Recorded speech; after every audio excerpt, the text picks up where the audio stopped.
Everyone, welcome back to PTS Dan with Dan Hudock. How are we, Dan? John, doing fine. Yourself? Doing well. Doing well. When I started in sales, there was a phrase that was really prominent. It was big hat, no cattle. Mm. And the idea was somebody talked a lot, but they didn't really have much behind the talk.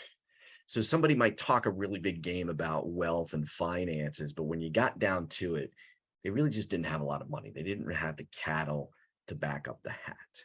And so we saw it on two sides. We saw it on the prospect side, which is kind of what I described there for our space when I started, but it also happens on the salesperson side. Some salespeople that really talk a lot and talk hard about how good they are don't always land all the activity. And I think there's a humbleness of where really good salespeople live. They balance those two. So talk a little bit about that humble side, and when you do step out with your big hat, making sure you've got the cattle to back it up, if you want to stick with the analogy. This is a tough one, John, because on one hand, let's talk financial services as an example. Yeah, Most prospects want to deal with someone who's financially well off.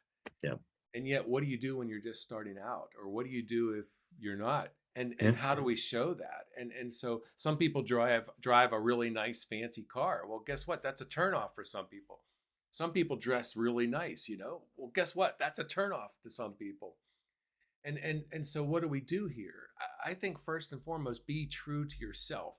Yep. If you like fancy cars, get one.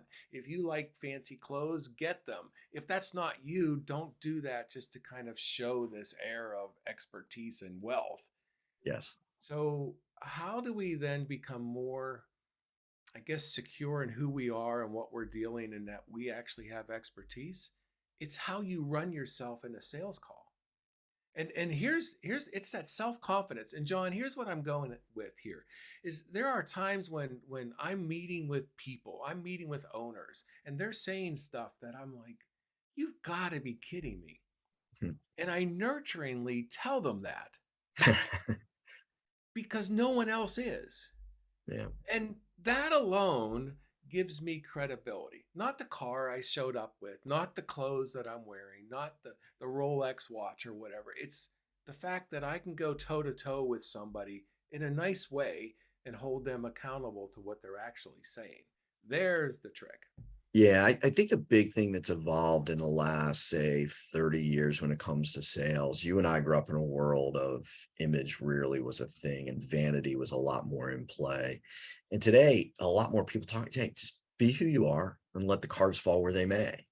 And for some people, I didn't figure that out until it's probably in my 40s of just it's okay, be who you are, let it roll. Some people may be turned off by it, but that's okay. They're looking for something you're not. It's good Yeah. for them, it's good for you. And that's okay. Yep. But that's a really hard thing to suck up and just do when you do realize that somebody didn't engage because they're just not a fan of you or how you approach things. And having a healthy sense of a difference there really is big. I got to share this story. I was meeting with a pretty high level executive of a very large bank in Pittsburgh.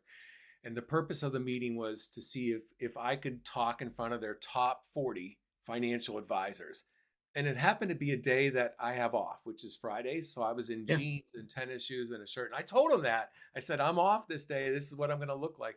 Anyway, so we're having lunch and we agreed to terms and everything. And I said, what do you want me to wear when I address your people? And he said, exactly what you have on right now.